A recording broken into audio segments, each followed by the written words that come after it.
a little bit of information about myself for who doesn't know myself. As Anna said, I'm a faculty member at the Second University of Rome. We have 3 main public campuses in Rome. Now, this is a map for Rome. This is the Mediterranean Sea. Here on the left, this is Rome. And the Second University is on the south east of Rome. The first one is here in the center. It's pretty unapproachable for the traffic. I'm a faculty at the School of Medicine and Surgery. Here is a picture where I teach. I also teach at the School of Medical Engineering. And here is a picture of this historical villa that we own. This is a place where Galileo performed a lot of his experiments. We purchased this place for 20 years ago. Before the pandemic, we were used to organize seminars, formal events in this place. Now, this is a little bit of my biography. I've gotten my PhD in 2004 at the Second University of Rome in collaboration with the Center for Urban Previs Medical Discovery Institute, the SBP. I did my training as a postdoc at the SBP from 2004 to 2007. And I was recruited assistant professor and later associate professor at the Second University of Rome. In the meantime, I had an adjunct professorship at the SBP till now. Now, my main research of interest is to investigate about the biochemical, biophysical, biological processes, properties of a special class of extracellular vesicle named Matrix Vesicle. I'm a very proud member of this Matrix Vesicle Dream Team. Here in the top are the founders, the fathers of this Dream Team, Professor Jose Milan of the SBP, Pietro, and Professor Boucher from the First University of Lyon. Members of this Dream Team is also Anna Paola from the USP, and the Professor Mebarek from the First University of Lyon. We collaborate with many PIs all around the world.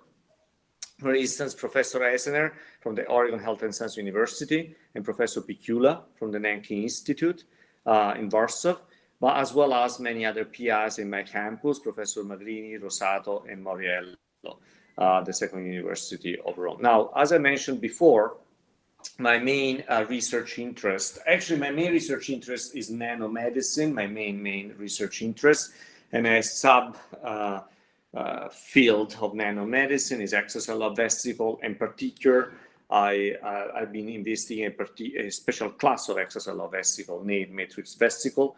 In the past, I have worked to assess in novel biochemical and biophysical properties of Matrix Vesicle. This will be the topic of my seminar today. Currently, I'm with the collaborators, the professors that I've introduced to you before.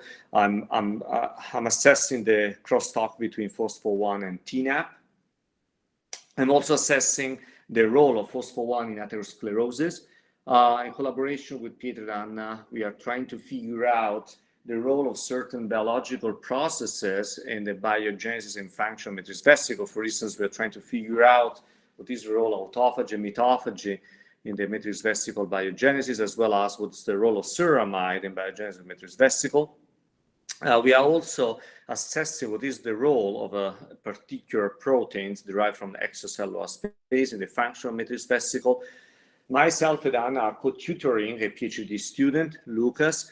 His PhD thesis is focused on the development of novel collagen-based scaffolds in order to use them as a better tool to cultivate mineralizing competent cells, as well as potentially to use them for the regeneration of the bone. Now, let's move to the topic of the seminar. As I mentioned before, we are going to describe what we have found about the new role of Matrix Vesicle during biomineralization, new biological roles, and how phospho-1, this phosphatase, is involved in these new roles of Matrix Vesicle during biomineralization. Now, I've divided my talk into parts. In the first one, I will give you an overview about the biogenesis, the function, and the ability of matrix vesicle to produce apatite minerals. And the second part of my talk, I will describe what we have found about the biological role of matrix vesicle, in particular by using atomic force microscopy, both in air and in liquid. Now, what about matrix vesicle? Now, matrix vesicle is a special class of extracellular vesicles. Now, all the type of cells release extracellular vesicles mostly to communicate with other cells. So extracellular vesicles are signalosomes. There are many ways to classify extracellular vesicles. One way to classify them is by considering their method, the process of release. And if we follow this methodology, this classification, extracellular vesicle can be divided into exosomes that are released through an endolysosomal pathway, microvesicles that are released by the outward budding of the plasma membrane, and apoptotic bodies that are released through the outward blebbing of the apoptotic membrane. Now, these three classes of extracellular vesicle, they're different not only for the mechanism of release, but also for the biochemical, biophysical, chemical properties. In particular, they have a different size. Exosomes are small, with a diameter ranging from approximately 50 to 100, under 50 nanometers. Microvesicles are much bigger, from several hundreds of nanometers, and apoptotic bodies, they are even bigger, up to a micron. Now, matrix vesicle is a special class of microvesicles. So a special class of extracellular vesicle released through the outward budding of the plasma membrane, and with a diameter ranging from 100 to approximately 300 nanometers. But they are a special class of microvesicles. They are able to bind collagen fibrils and have high activity of alkaline phosphatase. Here on the bottom of the slides, I've reported images of matrix vesicle. On the left, transmission electron microscopy images from our collaborators from the group of Professor Boucher. It's possible to recognize the presence of this multilamellar structures with electron-dense core on the right, atomic force AFM images from our research group. On the bottom, a 3D reconstruction of a topographic image. Is possible to recognize the presence of something, of this rock protruding from the membrane of the vesicle. Very likely is the apatite mineral that is growing inside the lumen of the matrix vesicle. On the top here, we have two different types of AFM images, a topographic image and a phase image. We are going to discuss about these two kinds of AFM imaging later on during my seminar. As I have mentioned before, matrix vesicle is a particular class of extracellular vesicles, or of microvesicles.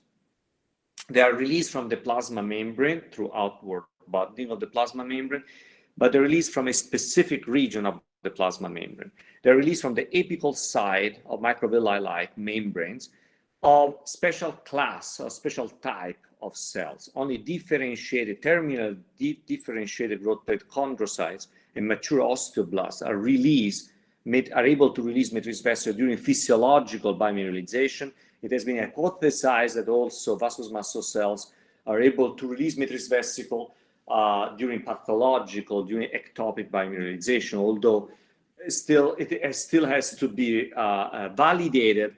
They're doing pathological processes. Matrix vesicles are the main vesicle used by cells to biomineralize. It has been found, for instance, that M1 macrophages are able to release a special class of mineralizing exosomes. They are not matrix vesicles since they are not able to bind to collagen. Now, the fact that during physiological processes, matrix vesicles are released by chondrocytes and osteoblasts by the outward budding of the microvilli has been validated by our collaborators, by the group of Professor Boucher. Here is a transmission electron microscopy image of a primary Calvaria osteoblast cultivated under in osteogenic media. In the process of, can be recognized the microvilli in the process of releasing these vesicles, very likely matrix vesicle. They validate that, Professor Boucher validated that matrix vesicle originate from the microvilli by assessing the biochemical properties of those vesicles. In particular, his group assessed the activity of crucial enzymes. In particular, he found that matrix vesicle have high activity additional specific alkaline phosphatase, that is a biomarker of plasma membrane, has high activity of leucine aminopeptidase, that is a biomarker of apical membrane, but they have low activity of the typical biomarker of the inner and outer mitochondrial membrane, as well as low activity of acid phosphatase, that is a biomarker of lysosome. From this data led to the hypothesis, to validate the hypothesis that matrix vesicle originate from the microvilli and do not originate from neither the mitochondria nor the lysosome. Well, we have to be careful because we're talking about the envelope. So the lipid envelope does not originate from the mitochondria and the lysosome. However, investigations, even from Leninger, suggest that the content of matrix vesicle originate from the mitochondria. Professor Boucher also assessed the lipid composition of the matrix vesicle, and they found that the membrane is enriched in cholesterol, phosphatidylserine, and sphingomyelin, and phosphatidylserine and sphingomyelin are crucial lipids for the matrix vesicle function, as we shall see later on during my talk. Now, what about the function of matrix vesicle? Now, if we think about the particular characteristics of the matrix vesicle, those are microvesicles able to bind to collagen fibrils and with high activity of alkaline phosphatase. Those characteristics led to the hypothesis that matrix vesicles are involved in biomineralization. In particular, they are able to proceed with a biphasic process. During the first phase, they produce apatite minerals in their core. In the second phase, these minerals are released from the vesicle and propagated onto the collagen fibrils. And both those processes are regulated by the ratio between the inorganic phosphate and calcium, the ratio between the inorganic phosphate and pyrophosphate, and several non-collagenous proteins, such as osteopontin, as I will describe later on during my talk. Now, but matrix vesicles, in order to be able to form apatite minerals during the first phase, need two things. The first thing is a precursor seed of the apatite mineral, and the second thing is to be able to accumulate inorganic phosphate and calcium in their lumen.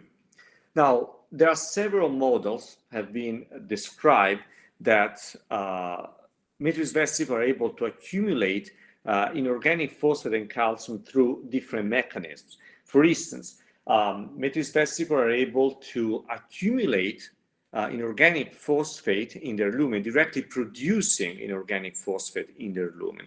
And the enzyme that is able to do so is phospho-1, that uses phosphocholine and phosphoethylamine to release inorganic phosphate. Now, there are several models describing how phosphocholine is formed in the lumen of matrix vesicle.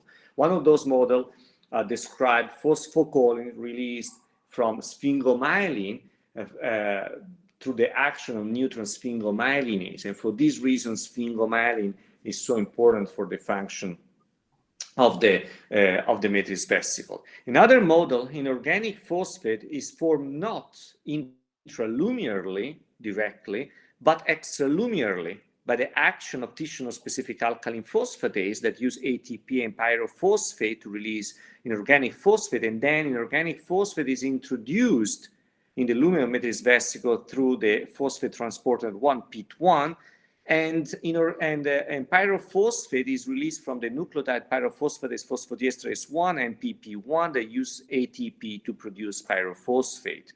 And it is the important ratio between inorganic and the extraluminal ratio between the inorganic phosphate and pyrophosphate that is important to discriminate between a microenvironment that is conducive to mineralization or not conducive to mineralization.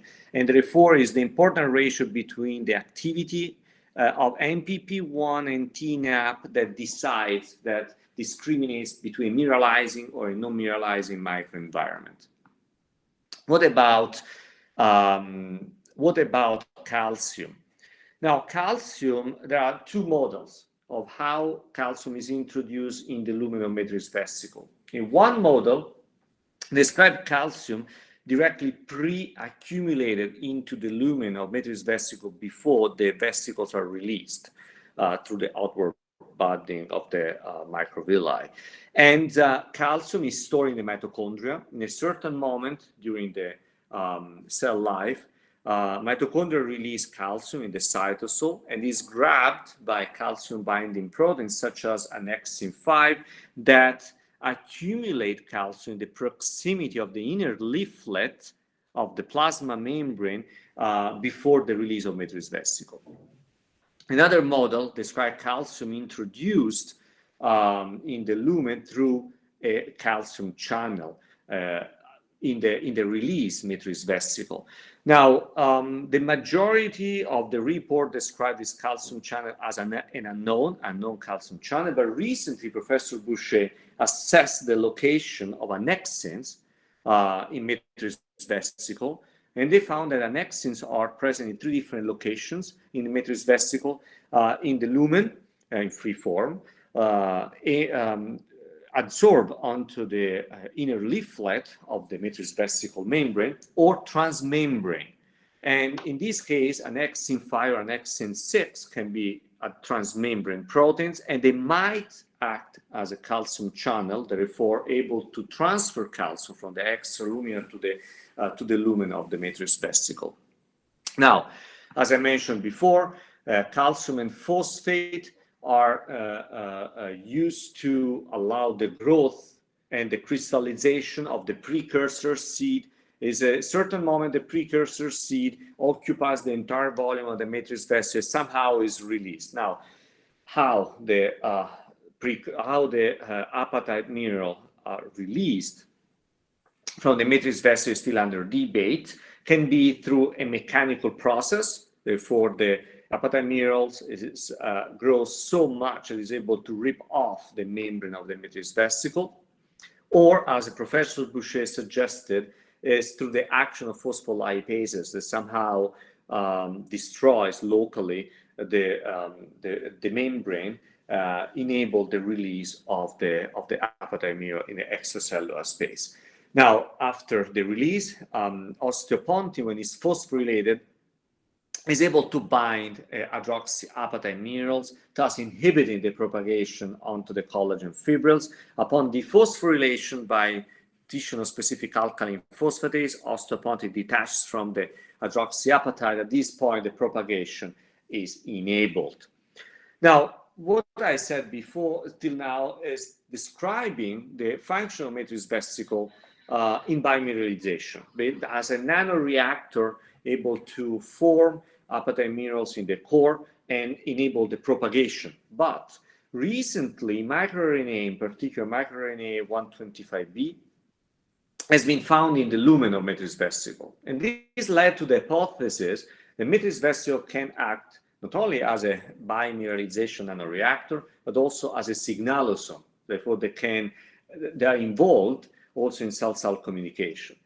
But if we think about the particular properties of matrix vesicle, they're able to bind collagen fibrils. They're short-lived. They're surrounded by dying cells. When the chondrocytes release matrix vesicle, they shift from autophagic metabolism to apoptotic, and they start dying. Therefore, the matrix vesicle, they just encounter dying cells.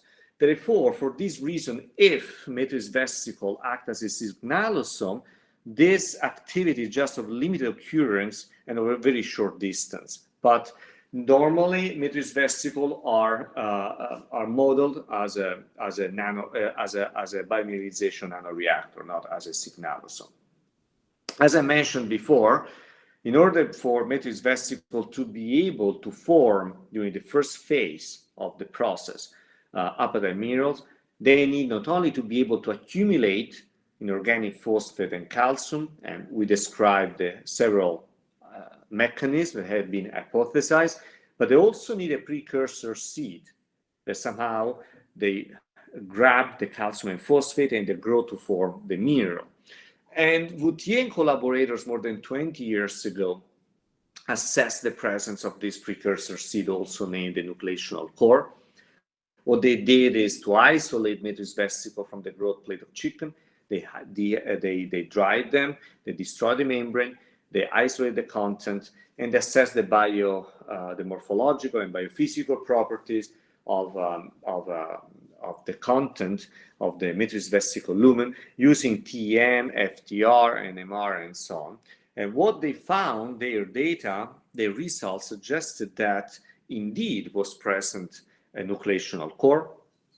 And this nucleational core was formed by two phases: an organic phase composed by complexes of phosphatidylserine, calcium, and phosphate.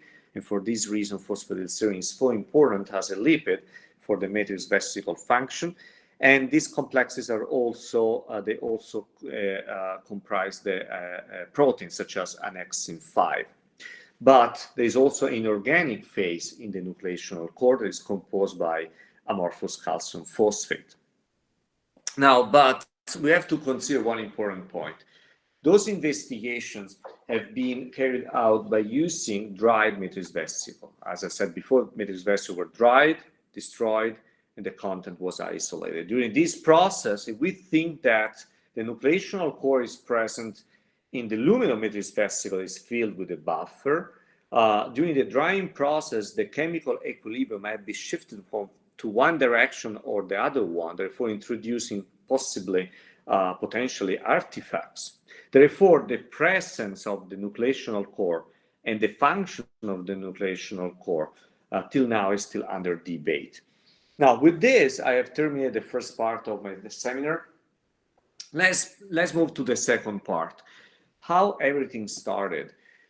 Now, at that time, more than approximately 7 years ago, Professor Milan was assessing if phospho-1 had additional roles in physiological biomineralization. At that time, the only role, the first person to assess the role of phospho-1 was Professor Milan and Professor Farquharson.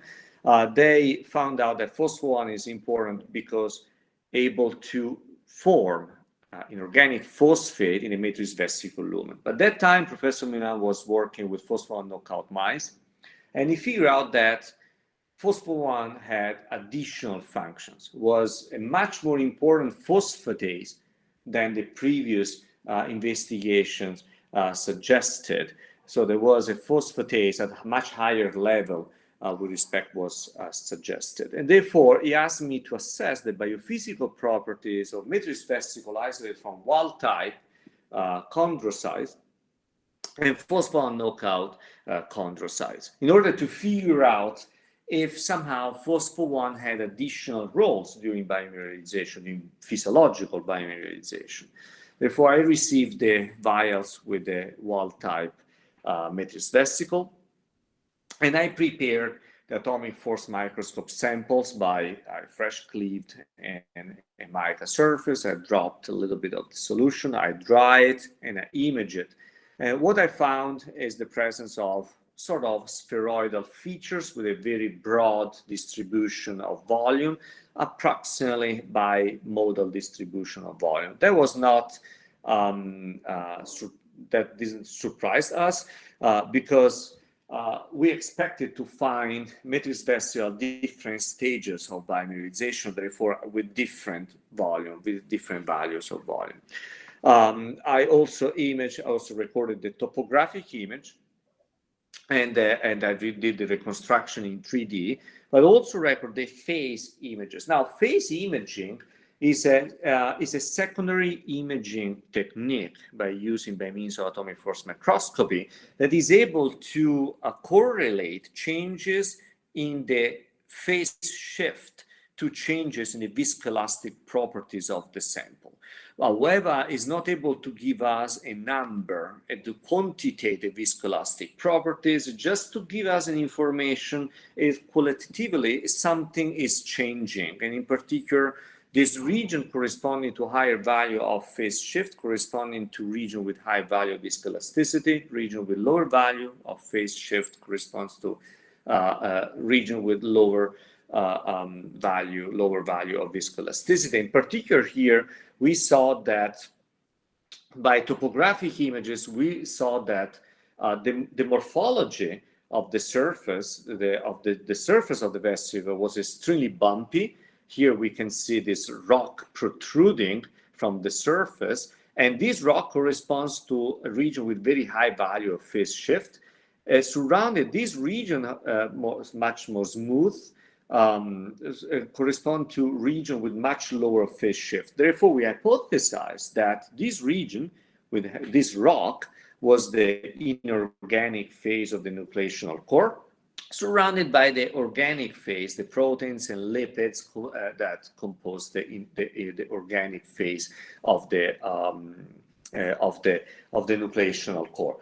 However, we have to consider the limitation of those investigations because, as I mentioned before, we are not able to measure, to quantitate the elastic modulus of the inorganic as well as the organic phase of the nucleational core. Here is another image where we can recognize this, that the surface is really bumpy, with this bump at the center, another bump here, surrounded by, with high value of phase shift, surrounded by regions with much lower values of phase shift, suggesting that this was the two portions of the inorganic phase of the nucleational core surrounded by the organic phase. However, that was not the focus of our investigation. The focus of our investigation was to assess if phospho-1 had additional role during biomineralization. Therefore, I received the vial also with the phospho-1 knockout matrix vesicle. I prepared the sample exactly in the same way. And what I immediately saw is that I found much lower number of features, and those features was much smaller. They had a very narrow monomodal distribution of volumes. And when I recorded the topographic and the phase images, what I found is features with very smooth surfaces and basically no variation in the phase shift, thus suggesting that if the nucleational core was present inside those vesicles was defective. So if we had a nucleational core, either the organic or the inorganic phase was missing.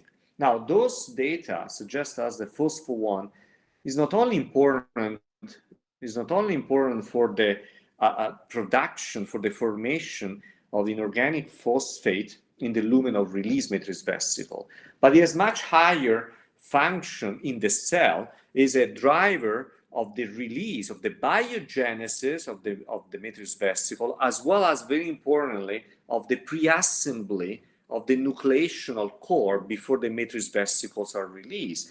And this last hypothesis has been validated by Flavia, that is a postdoc, Professor Milan lab, and she found that by inhibiting both the activity as well as the expression of phospho-1 in chondrocytes, the expression of the genes coding the major enzymes of the nucleational core are drastically, significantly downregulated, validating that phospho-1 is a master driver of the pre-assembly of the functional matrix vesicle by driving the pre-assembly of the nucleational core in the matrix vesicle, as well as is a driver, as with Professor Ramos, with Anna, we are investigating, is an important driver also of the release, is a mediator of the release of matrix vesicle from mineralizing cells during physiological process. We don't know, we are assessing now with our collaborators, with Anna, Pietro, and our collaborators at my university, if phospho-1 has also a role during pathological biomineralization, but that will be the topic of future seminars. Now, with that said, we were not happy. Why is that? Because we here, although those images are great, as I mentioned before, those images, this technique suffered of the same problems of the investigations from Bottini and collaborators. We are using dried vesicles. Therefore, potentially we introduce artifact. Potentially this that we mentioned before, okay, this is the organic phase of the nucleational core can be just an artifact due to the drying process, due to the process of the preparation of the sample. And again, another problem is that we're not able to quantitate the biophysical properties, the elastic modulus. Therefore, we needed two things. We need, first of all, a much better machine. Our machine was not, at that time, the state of the art. We asked our collaborators at the Oregon Health and Science University. They are equipped with a state-of-the-art Bruker atomic force microscope that is able to perform the peak force quantitative nanomechanical atomic force microscopy. But we also need something else. We also need to perform the measurement of the morphology and biophysical properties of the matrix vesicle by keeping the vesicles in a liquid environment that resemble as much as possible the environment met by the matrix vesicle as soon as they're released in the growth plate. And for this reason, we decided to use the so-called synthetic cartridge lymph. This is a buffer that has been developed by Bottini more than 20 years ago that resembles the buffer found in the growth plate in terms of ionic strength and pH. In particular, we decided to use two different kinds of buffers without the calcium, 2 millimolar calcium, and with 2 millimolar calcium. Therefore, we did the hypothesis that 2 millimolar calcium was a good mineralizing trigger. In order to validate this hypothesis, we received a matrix vesicle from our collaborators, and we incubated matrix vesicle in the synthetic cartridge lymph without calcium, and we found no change in the absorbance value at 340, thus suggesting that matrix vesicle, in absence of calcium, didn't form any apatite minerals.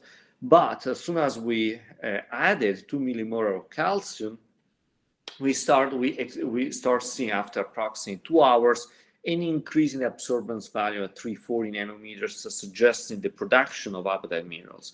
And the fact that 2 millimolar is a good mineralizing trigger was suggested also by the decrease in the activity of TNAP, that is a typical consequence of the biomineralization driven by matrix vesicle. Therefore, we had everything. We had a good atomic force microscope able to perform measurements in liquid, and a good buffer that resembled the native environment met by matrix vesicle when they are released in the growth plate. We started our experiments, and first we assessed the variation in the hydrodynamic diameter and charge caused by the addition of 2 millimolar calcium in the buffer. Now, this is not a trivial point, because at that time it was not clear where the apatite minerals were formed, if inside the vesicle or outside the vesicle. That means that if the nucleational core, so calcium and phosphate, were accumulated in the core of the matrix vesicle, and the maturation happened in the core, so isolated from the external environment, and later the apatite minerals were released from the matrix vesicle, or the nucleational core was first released from the matrix vesicle, and then the mineralization proceeds onto the matrix vesicle debris, therefore onto the membrane of the matrix vesicle. What we found is that upon addition of 2 millimolar of calcium, a significant increase in the diameter without a significant change in the surface charge. Now, considering that hydroxyapatite is strongly negatively charged, this suggests that everything happens in the matrix vesicle core. isolated from the outer world.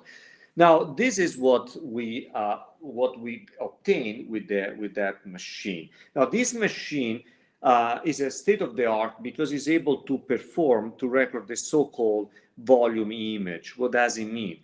Means that it's able to divide the imaging fields into pixels. This is a matrix vesicle. It divides the field of imaging in pixel, for instance, 256 by 256 pixel. For each pixel, simultaneously is able to record both the change in the morphology as well as to quantitate whatever biophysical property we would like to measure, the important that we set up the right cantilever with the right tip. In our case, we ask the machine, and we use the right cantilevers to measure the elastic modulus pixel by pixel. And therefore, at the end, the machine, after it has the map of the distribution of the elastic modulus for the entire matrix vesicle, was able to calculate the average elastic modulus for 11 vesicles kept in non-mineralizing condition, 11 vesicles kept in mineralizing condition, and we found that there was a significant increase in the average elastic modulus upon addition of 2 millimolar of calcium. Now, we have to stress out, this is the first time that was quantitated the elastic modulus of the matrix vesicle in non-mineralizing as well as mineralizing condition. As I mentioned before, this machine is able also to measure the morphology simultaneously, the map of the morphology as well as the map of the elastic modulus to correlate it.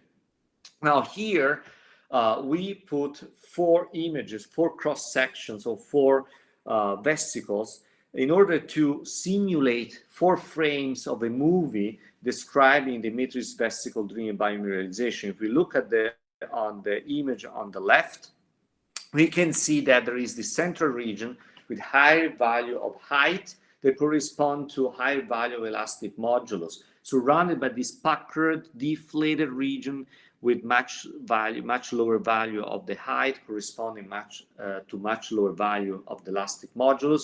And if we consider what I have described, sorry if I go backward, this image very much corresponds to what we have found here. The central region corresponding to high value qualitatively viscoelasticity surrounded by this puckered, deflated region with much lower value of viscoelasticity.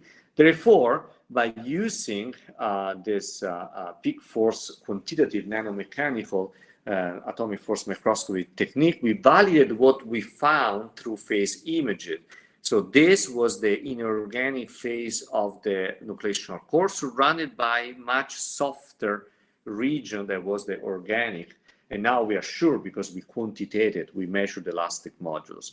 Now, during the process, by adding 2 millimolar of calcium, the central region grew in size, occupying the entire volume of the matrix vesicle. And we hypothesized that in this case, this is basically a matrix vesicle at the end. The next step is just the rupture of the membrane and the release of the apatite minerals, and the rupture can be either just mechanical or driven by aided by specific enzyme, for instance, phospholipases, as suggested by Professor Boucher. Now, the fact that the nucleational core increased in size during biomineralization, occupying the entire volume, was validated by our collaborators at the Nanki Institute. They performed TEM on matrix vesicle, neat means without calcium, and matrix vesicle kept for 2 hours in calcium. And they found that without calcium, the matrix vesicle can be divided into 3 groups: empty, partially filled with electron-dense materials, and completely filled with electron-dense material. And this last group increased in percentage upon addition of 2 millimolar of calcium. Therefore, validated what we found by means of atomic force microscopy. And they also found that the addition of 2 millimolar of calcium caused a significant increase in the ratio between calcium and phosphate, thus suggesting that not only the nucleational core increases in size during biomineralization, but also increases in crystallinity. And this latter result was validated by Professor Boucher by using FTR. We found that upon addition of 2 millimolar of calcium, the intensity of the three peaks, 633, 600, 559 centimeters to the -1, increase in intensity, and those are the peaks, those are the signature of hydroxyapatite, therefore means that the nucleational core was maturing, going toward more hydroxyapatite-like structures. Now, to conclude, what we have found by using atomic force microscopy, first of all, we're able to unravel new roles of phospho-1 in biomineralization. This is important. Therefore, phospho-1 is not only a phosphate working in release matrix vesicle just to produce inorganic phosphate, as hypothesized correctly by Professor Milan and other collaborators, is a much higher level phosphate, very likely having a very important role in the function, so in the pre-assembly of the nucleational core, as well as in the release of matrix vesicle. And what we are now looking at in collaboration with Pietro Danna, very likely phospho-1 is also very important in ectopic biomineralization. We are now trying to figure out in which kind of direction, what is the real role of phospho-1 during ectopic biomineralization, particularly in atherosclerosis.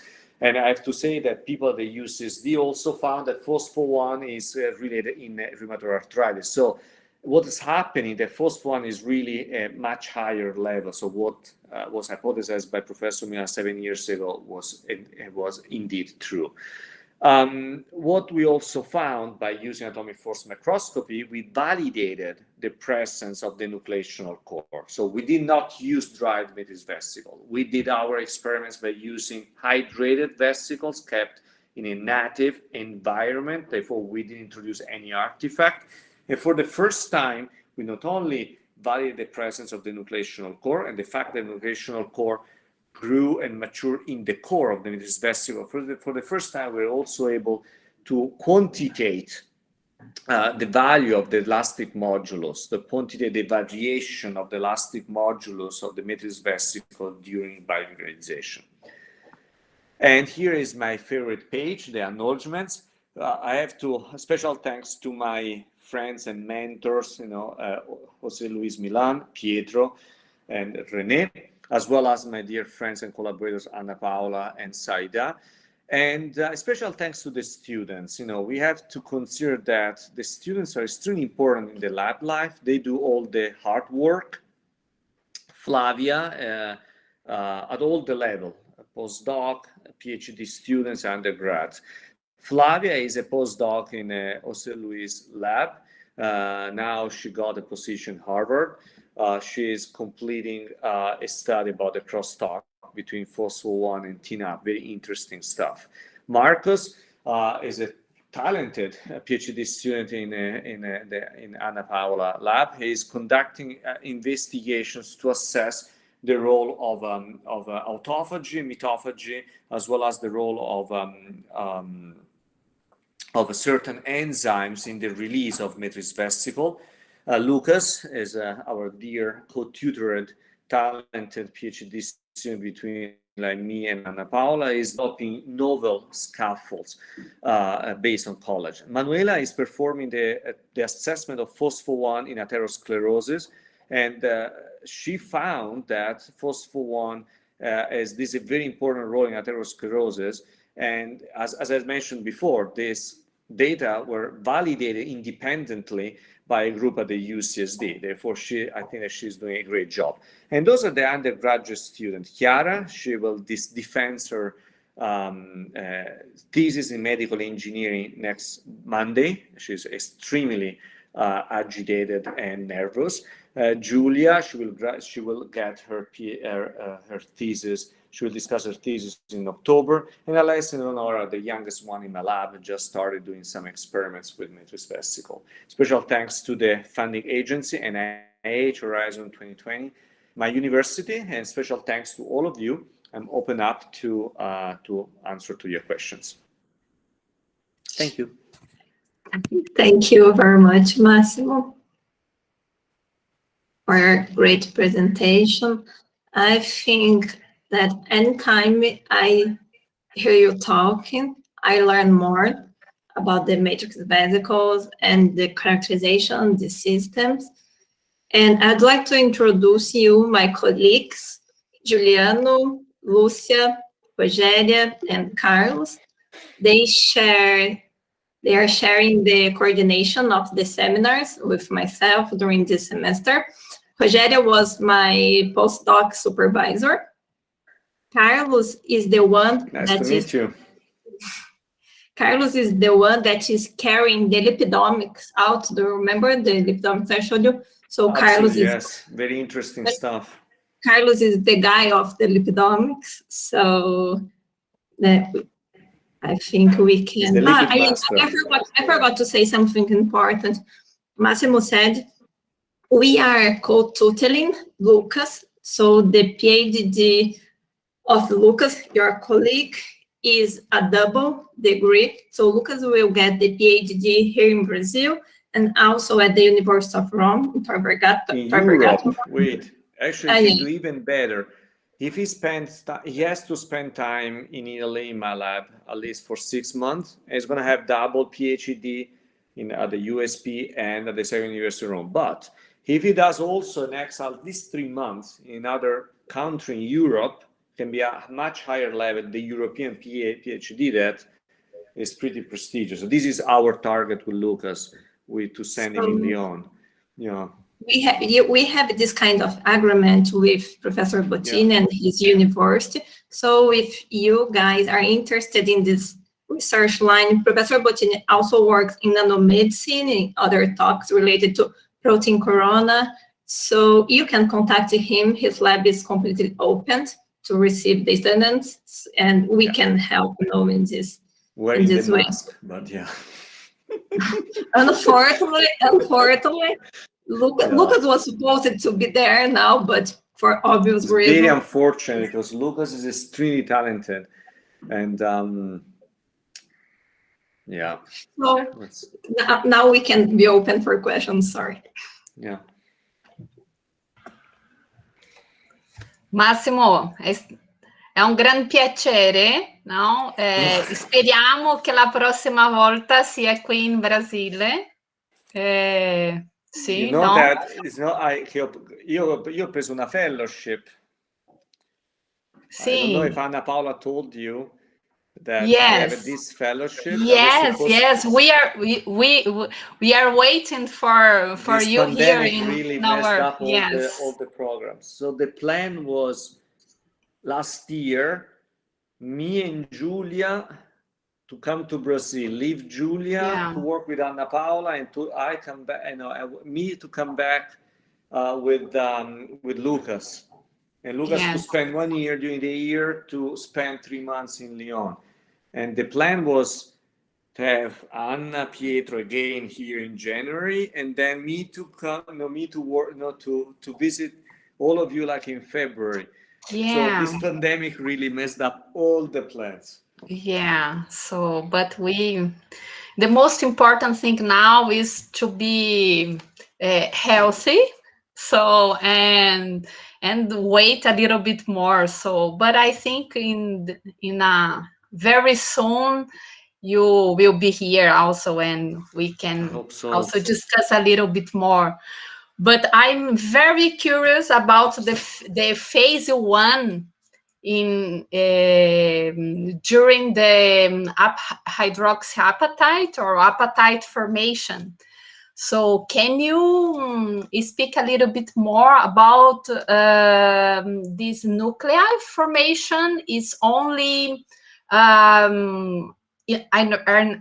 inorganic, or you think that you have a nanocomposite material? Can you have you an idea? What has been hypothesized is this. So everything started in the cell. So this is exactly what with Anna and Marcos is trying to figure out. Basically, what has been hypothesized is that there is a moment now. without going to the origin of the universe, there's a moment in which the matrix vesicle, the mitochondria they release, they start from, they accumulate first calcium. There's also a hypothesis how calcium and phosphate are accumulated like inside the mitochondria, but let's not go there. So they're released, and what happens is that first, in proximity of the inner leaflet, the formation of a complex of phosphatidylserine and organic phosphate immediately. Then an excified grabs calcium, and they bring in the proximity, and they form an hexagonal structure. So at this point, they form a first complex of amorphous calcium phosphate, but it's not very much. Then the matrix vesicles are released. As soon as matrix vesicles are released, there is a multiphasic process that Vautier described in his investigation. I didn't show it, but immediately what happens as soon as the matrix vesicles are released, there is phlipase and flopase that what they did is basically they bring calcium inside. So there is an increase in the concentration of calcium phosphate. Therefore, there is an increase in the ratio between calcium and phosphate because there is phlipase and phosphate that bring calcium from the outside to the inside of the matrix vesicle membrane. And during this process, it's been hypothesized that amorphous calcium phosphate is formed. Then what happens, there is a moment in which there is sort of like steady state, nothing happens. At this point, there is a decrease of the ratio between calcium and phosphate because very likely phosphate is accumulated either directly by phospho-1 or indirectly by the PIT-1. And during this process, it happens to be hypothesized that amorphous calcium phosphate mature to octacalcium phosphate.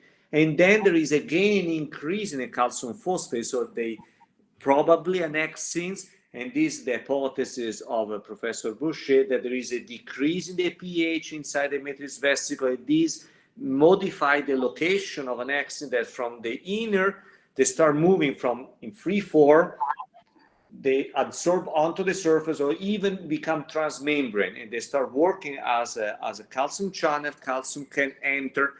There is an increase in the ratio between calcium and phosphate, and this transform leads to trigger the transformation from octacalcium phosphate to hydroxyapatite. So there is this kind of curve in the concentration of calcium and phosphate.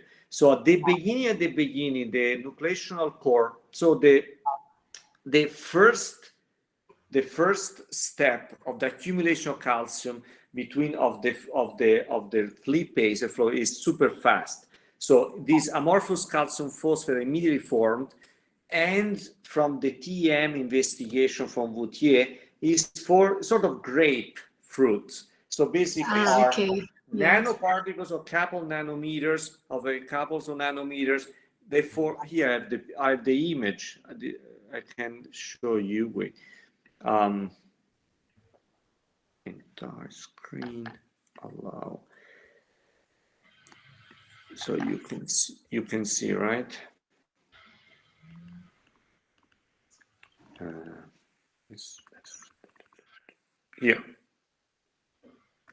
Here. So basically, this kind of, so each little particle is a couple of nanometers. I can see.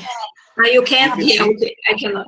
Okay. Rogério can see. I cannot see. No, we can't see. But we cannot see your. Now yes. Okay. Okay. So those little single particles, and they grow and they start aggregating.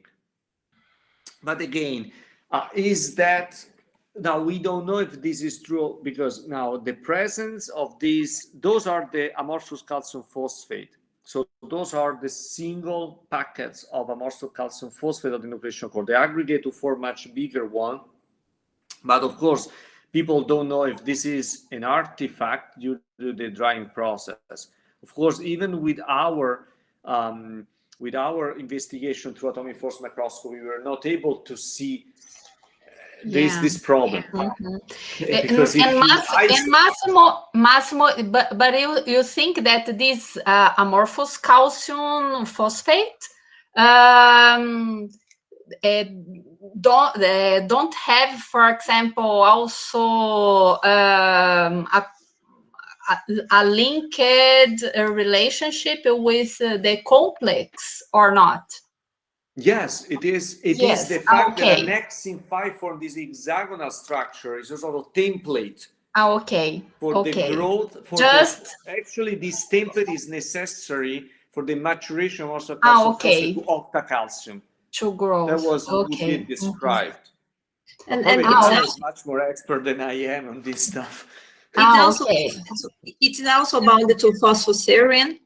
And what we believe is the amorphous calcium phosphate is unstable. So by a redissolution, recrystallization process in the presence of the collagen fibers, mineralization happens. Now the final phase we have is a biological apatite. It's not really hydroxyapatite because we have another kind of ions, cations, but the process is a dissolution or reprecipitation of calcium phosphate until we get the most stable, the most thermodynamic stable form that is a biological apatite, something closer to hydroxyapatite.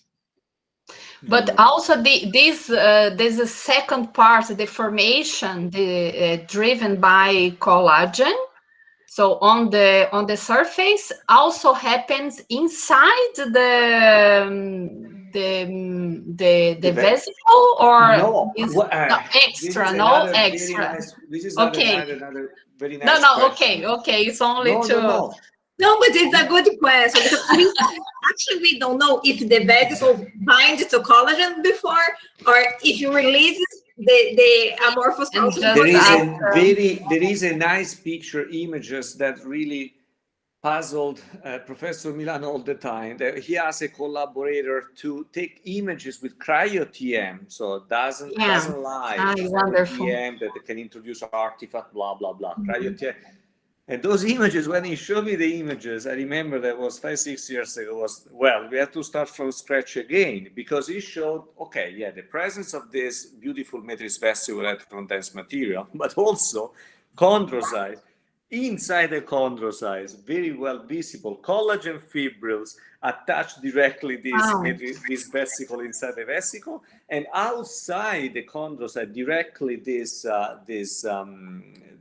nucleated core, basically already on collagen fibers. So there is very likely it is probably cells, the hypothesis that we don't know. So matrix vessels, so this kind of clean process that I've described is probably only one process used by cells during biomineralization that is very ordered, very engineer-like. Like they release a matrix vesicle, they form things inside, they are released, they absorb onto, and they mature. Very likely cells have much more complex processes. I can imagine.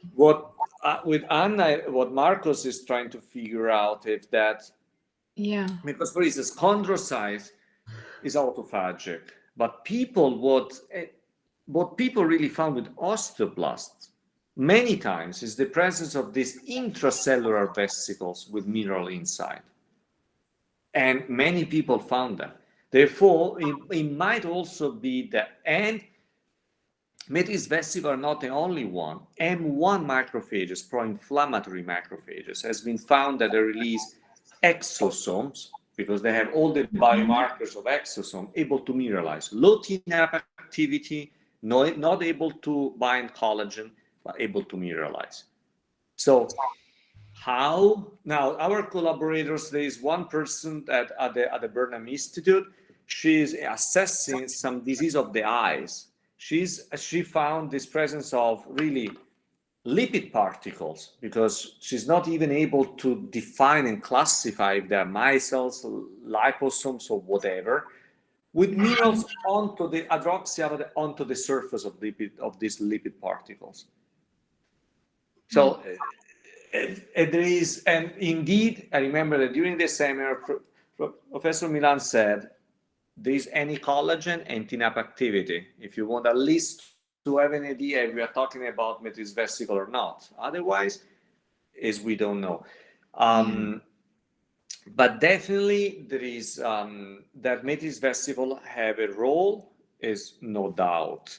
Yeah. Now, yeah, if this single frame now with our investigation atomic force microscope, we see a sort of order of process. Wow, and this atomic force microscope is really wonderful.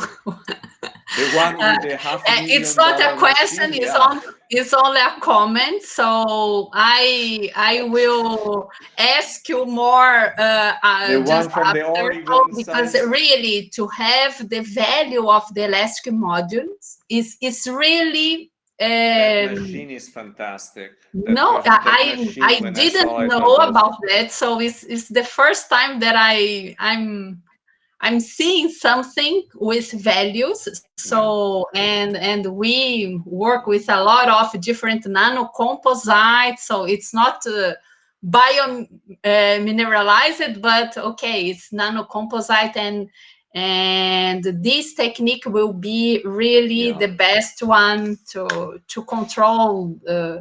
Yes, to investigate instead of, for example, transmission electron microscopy, which usually is a little bit harder to be used. That machine can do everything. Now we ask that machine to do basically nothing, because in function of the tip that are used, in the same moment pixel, it can spend time, talking about probably milliseconds, in that fraction of time is able to acquire all the information and move to the next pixel. So it's an evolution of, because everything started with force spectroscopy machines, and that is actually that is not even the state of the art nowadays, because are super fast atomic force microscopes now, so high speed, because that machine is still sort of low speed, but now that even the evolution is the high speed that resolved basically the main problems with atomic force microscope. Because if something is dynamic, for instance, the matrix vesicle now mineralize in hours, so you have time for 5 minutes to record. But suppose that the mineralization is much faster, you cannot use. Now with high speed atomic force microscope, you can do even better things. The point that they're pretty expensive, and you need it. We need a person dedicated, basically. Only in this equipment. I think that in a university should be a facility with that kind of machine. And if many PIs collaborate, to put together the money, the funding, it would not be impossible to have such a machine I wonder. So I was really very surprised with this, and the conclusions that you have just after. So about the formation of this inorganic part is really wonderful. So congratulations. Thanks. For the. We are moving on, but we are moving on now with the help of Anna and Pietro. We're trying to figure out, what a little bit more about Phospho 1. Let's see. Thank you. Carlos wants to ask something. Thank you, Rogério. Thank you. Ciao, Massimo. Ciao, Carlos. Thank you for your excellent presentation. So I enjoy so much. You have very nice results. So, as Ana Paula told you, I'm really interested in lipids, and when you talk about the mechanism for phospho-1 and using sphingomyelin as a substrate, so that's very nice. I never saw this before because it is not my field, but I'm really interested in that, and I wonder if this phospho-1 they have a preference for some of sphingosine species. I mean, they prefer some about the carbon late, about the number of carbon or saturate the sphingosine. Wow, this is to complete that, I just talk because some people use it to supplementary the nutrition with phosphocholine or just choline. And I mean, I don't know if yes, but they make sense to increase the bone mineralization when you talk about the phosphor-1 activity. So I would like to discuss this both points. Okay, so you hit exactly the target. Congratulations for the two questions. About the first, very smart questions. The first one, I do not know. So we should assess. I think that the lipidomic investigation was very general about the composition of sphingomyelin. So I think that what we should do also with your help is to go. What you said is extremely important. If there is a specific type of a sphingosine, of a sphingomyelin that with a certain length of the alcohol chain that is preferred by Matrix Vesicle, by phospho-1, by neutral sphingomyelinase to release phosphocholine used by phospho-1. This is a very nice question because it has been reported that the content in lipids of Matrix Vesicle changes during biomineralization, but it has not been reported which kind of specific lipids are preferred. This is a very nice question. And about I must say, wait. I must say that he just sent me this date, okay? He sent me 2 days ago the composition in sphingolipids of the matrix vesicle. I had no time to organize the data, but Carlos carried out this experiment. Is a very nice point, but actually it was even better what you asked me. And this the second question, I can tell you why. Now, phospho-1 has a role in a matrix vesicle, local, okay? It eats phosphocholine, and phosphocholine derives from either sphingomyelin, but can be also from the phosphatidylcholine, no, because from the phospholipase, for instance, Professor Boucher found the role of phospholipases. But phospho-1 is also inside the cell. And people now is asking, what the heck is doing phospho-1 inside the cell? Now, if we look, phospho-1, it releases choline and phosphate. Now, inorganic phosphate has a role? Nah, come on. There is so much phosphate coming from outside that a little bit of phosphate, that's not the important one, choline. Now, choline, what Professor Milan found is the role of choline in erythrocytes as well as in a brown fat, therefore the role of phospho-1. And now choline is used for the production is actually choline released by phospho-1. It might be used, for instance, for the production of serine and glycine, of 2 amino acids. At this point, there is different kind of hypotheses that can be driven. The first hypothesis that is important the bioproduct, choline, but the other is important the phosphocholine. And this is the hypothesis from the girl at the UCSD that validated the presence of phospho-1 in M2 macrophages. Now, phosphocholine is used to produce phosphatidylcholine, that is one of the most important lipids for the life of the mitochondria. Without PC, the respiratory chain is shut down. So if phospho-1 is hyperactivated, it basically drains, it starts eating all the phosphocholine. At this point, the mitochondria said, oops, I don't have phosphatidylcholine, and the cell shifts from oxidative to glycolytic. And therefore, phospho-1 is important for the general metabolism. It makes sense in a mitochondria, but does not very much make sense in a chondrocyte, although chondrocyte is an environment that is hypoxic and shifts from oxidative to glycolytic. And now the hypothesis can be that either that phospho-1 is a regulator of phosphocholine, and therefore it has an effect on the mitochondrial metabolism, or is not important the substrate, but the product is important for choline. And therefore, why is that? Because gives the substrates to produce serine and glycine, and therefore is not more important, because usually serine and glycine is used by the phosphoglycerate from the glycolysis pathway.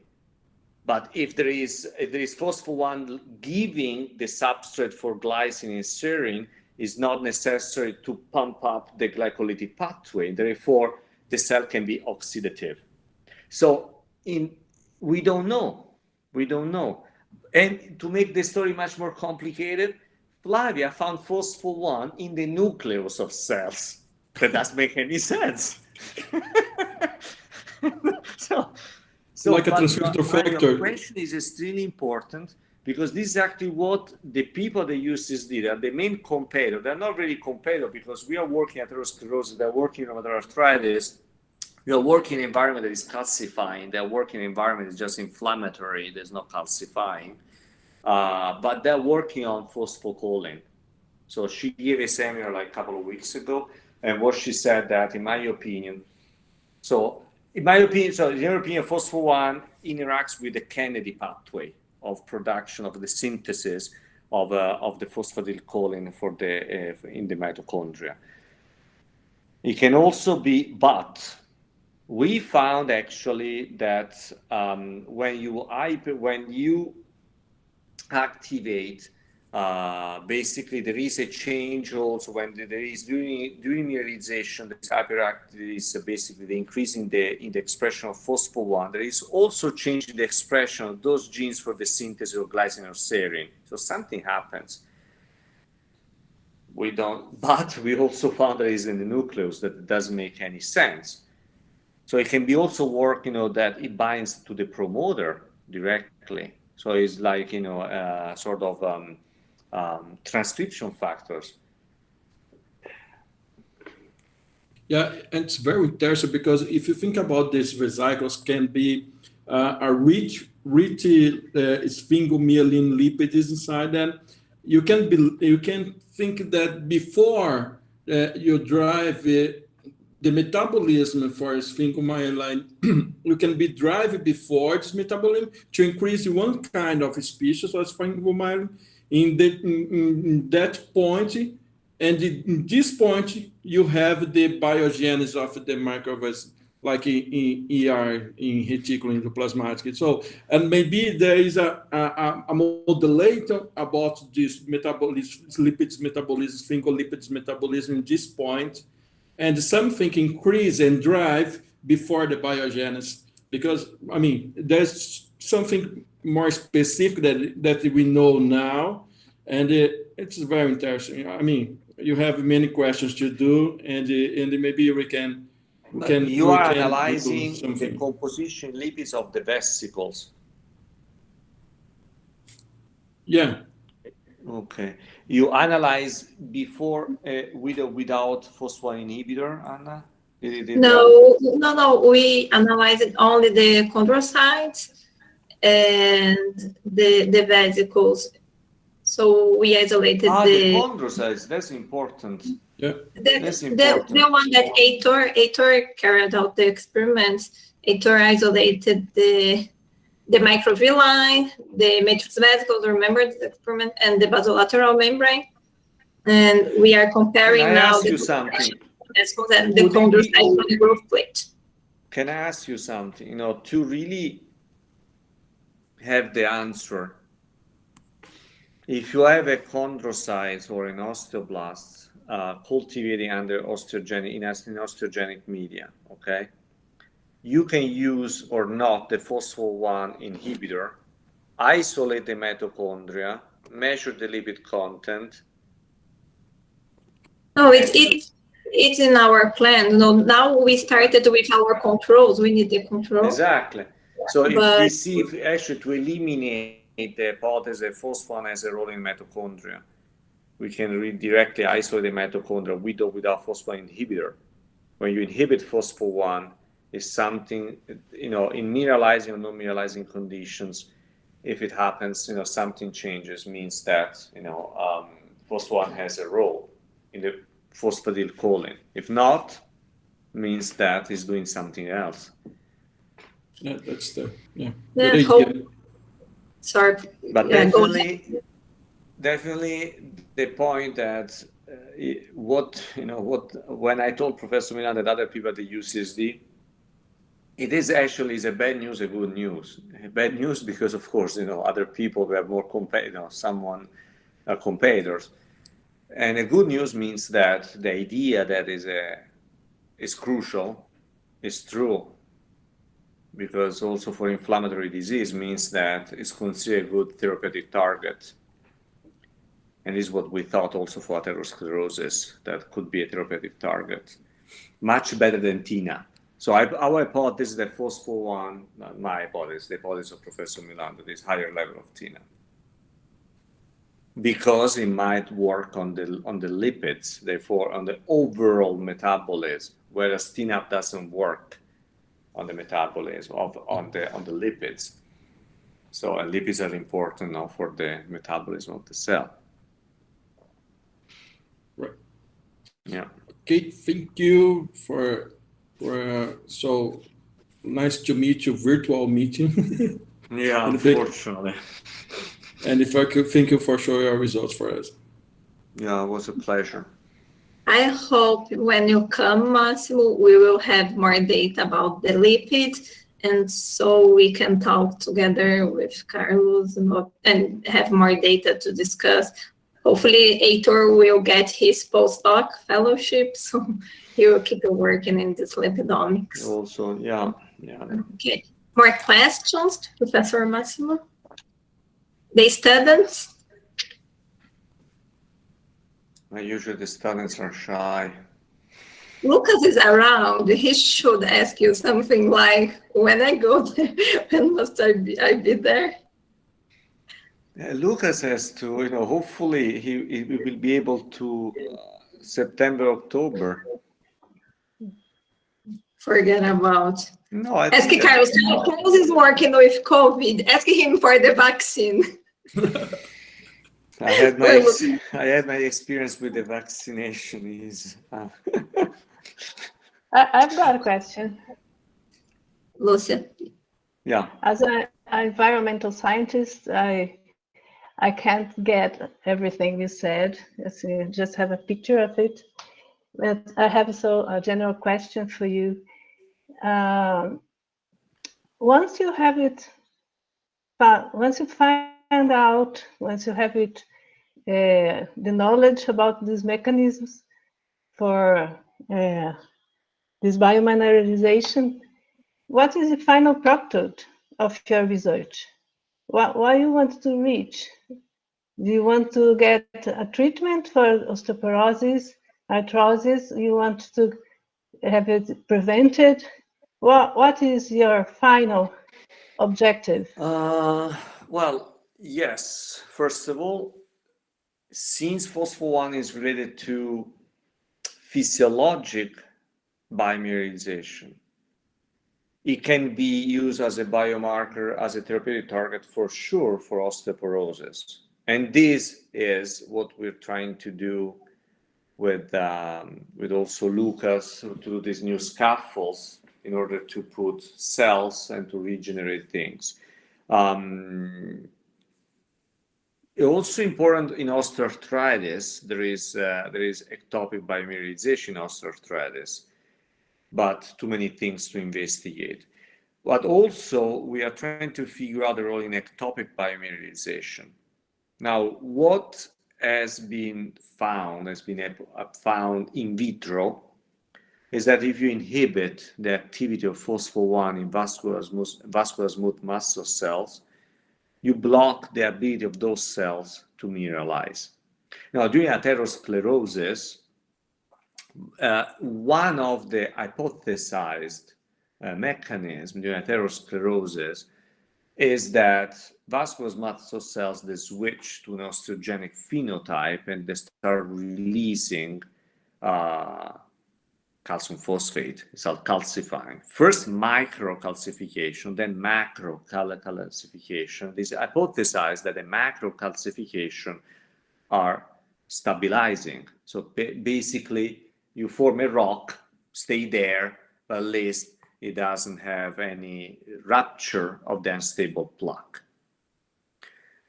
The point is that So at the beginning, our idea is just to validate in human the phospho-1 was expressed in vascular mast cells, and therefore since my main expertise was nano carriers, to develop a nano carrier able to target specifically vascular mast cells and to deliver inhibitor for phospho-1 in vascular mast cells. The point is that my student found that it was expressed not only in vascular mast cells, but also in M2 macrophages that are anti-inflammatory. Therefore, they kick in during the second phase of atherosclerosis when everything starts stabilizing. Therefore, we don't need to inhibit, but we need to enhance the activity, it looks like. Therefore, yeah, the final goal is the therapy, because we have Professor Milan that has a huge expertise in the development of small molecules inhibitors and everything. So he's a master of this stuff. So we have access to whatever type. We have the facility at the Burnham Institute. We have himself that is a master of this stuff, huge experience. So we have access. So we have the molecules. We need to validate at the level of the human. So he developed this TNAP drug, but he did all the process from cells murine to humans. There's nothing on phospho-1. Indeed, people that uses the expert of rheumatoid arthritis are looking. So they start with choline kinase. Choline kinase is an enzyme rephosphorylating choline. But this lady, very smartly, was in front of her. So there is phospho-1, there is nutrient sphingomyelinase, or whatever other, like giving phosphocholine. Choline kinase is the bottom, is re-giving phosphate to reform phosphocholine. But what's the most important one? Is not choline kinase, it's phospho-1. And she found it at the end. Although she has not an expertise of biomineralization, we found, because we had Professor Milan Pietro and Professor Boucher, huge expert of biomineralization, directly they gave us, look at phospho-1. So we were faster than other people. So our target is, yes, therapy. Therapy, okay. Yeah. We also tried... What about lead? Huh? What about lead? Lead is an element that mimics calcium in the bones, isn't it? So you have very toxic. Anna, are you able to answer? No, just curious, because know that lead can mimic calcium and very interesting. It drops appetite and then you calcify in a very different way, and so I thought perhaps you were thinking about toxicity of lead in your research, but not. This is a very nice question, but I think that something that triggered me the idea, but I feel, this is, before looking at atherosclerosis, I look at breast cancer. The breast cancer has macrocalcifications. There is no TNAP, no phospho-1 in breast cancer. So unfortunately, it looks like that the process of formation of calcification in breast cancer is not through matrix vesicle or mineralizing exosomes. Probably is, as Anna is much more expert than I am, it's just for supersaturation of the environment of calcium phosphate around. So unfortunately, phospho-1 is not, can be used as a biomarker of TNAP for breast cancer. That would have been huge. So I can say there is nothing. So whereas, because probably breast cancer is not, there is not as much inflammatory as atherosclerosis or rheumatoid arthritis, and probably phospho-1, it has a role in inflammation, anti-inflammation, as well as TNAP. TNAP is important in biomineralization, but is also important during anti-inflammatory processes. And phospho-1 is the same during biomineralization. So these phosphatases looks like they have two roles during ectopic as well as physiological processes. Unfortunately, as I said, the first idea that I had is to check phospho-1 in breast cancer, because would have been much, the impact, the social impact would have been tremendous. But no, not even TNAP. So, All right. Okay, thank you. you know, Okay, more questions? Thank you, Lucia. Lucia, he's more interested in the organic part because of this. When you say the substitutions, the cations, he says, Anna, help me because the inorganic part of the study I do here. But yeah, as you said, we can have a lot of substitution, like strontium that can be beneficial, and other trace elements in bone, and all the substitution with high atomic mass elements can be dangerous and toxic because it can destructure the inorganic phase of the bone. I think that in some disease, I think in breast cancer, was found some toxic element in the calcification. Was in breast cancer like with lead, I think. No, I don't remember. There was a report. I don't know as well. This question was not, I think that I read something, and not in atherosclerosis. I think that, wait a second, was in atherosclerosis was found lead in the unstable plaque, and was hypothesized that is the pollution in the air. Now I remember. So it can destabilize the bone. Huh? Yeah, these elements so can destabilize the bone. If you increase the size of the crystalline reticulum, it's more soluble, that they can be more soluble, so you destabilize the bone by the substitutions. So it's better to live in the countryside, basically. So, more questions? Okay, if no one has more questions, I would like to thank Professor Massimo again.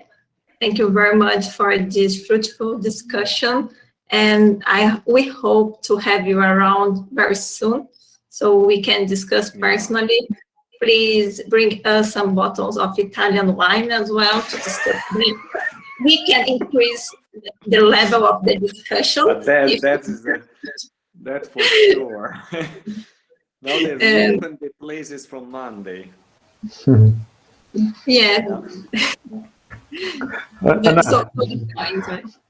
I don't have any question, but I'd like to just compliment you for the very enthusiastic talk. I think this is very important to the students to see. You not only presenting a very nice research, but also showing this in a very happy way, showing your pleasure, in doing research. This is important for the students. Thank you very much. Oh, thanks. This is a pretty interesting comment.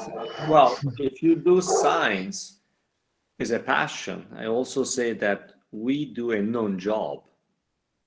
We do is a work, is a job. No, it's a hobby, it's a non-job. So it's as a hobby you do because you like it.